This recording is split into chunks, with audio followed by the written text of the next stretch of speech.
Jamais sans la grâce, une dévotion matinale qui vous connecte à la pensée de Dieu et vous donne la provision du ciel au quotidien. Bonjour, chers amis, chers internautes, chers téléspectateurs. Nouvelle journée, nouvelle provision. Bienvenue dans cette dévotion de cette semaine.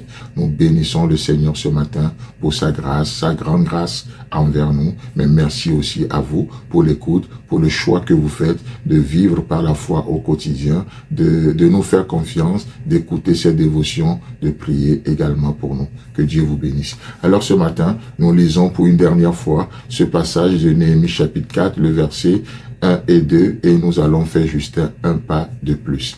Lorsque Sanballat apprit que nous rebâtissions la muraille, il fut en colère et très irrité.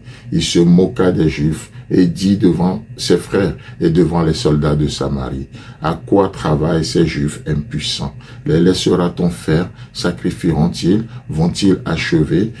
Redonneront-ils vie à des pierres ensevelies sous des monceaux de poussière et consumées par le feu? Ça fait un moment que nous parlons vraiment de ces versets, n'est-ce pas?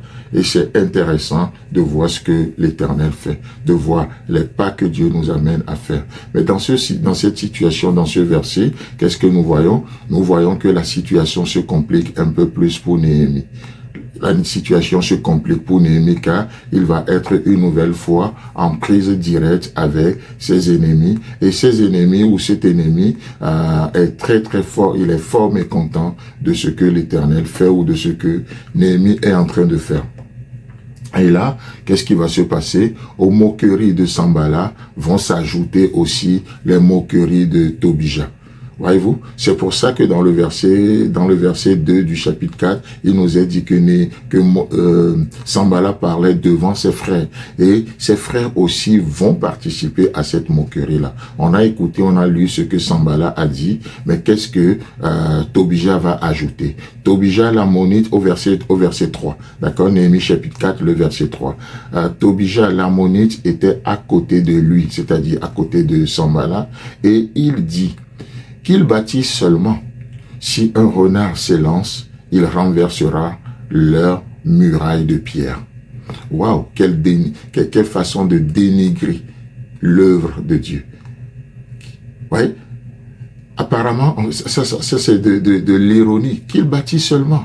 On n'essaie même pas de les arrêter. On n'a même pas de force pour... Non, qu'ils bâtissent seulement. Il suffirait juste qu'un petit renard sort de sa tanière et se lance contre leur muraille en pierre, leur muraille en béton, et ça va s'écrouler.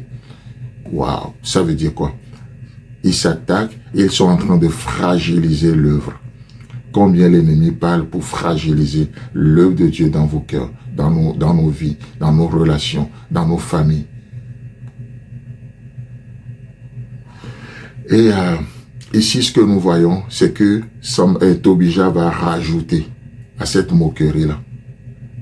Mais quel est ce qui est plus important pour moi ce matin, que j'aimerais quand même que nous voyons au-delà de ces moqueries-là, quelle sera la solution de Néhémie?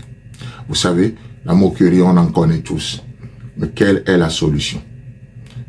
Puisque nous sommes en train de nous inspirer du livre de Néhémie, alors la solution par excellence que Néhémie va appeler, ou plutôt va utiliser, c'est la prière.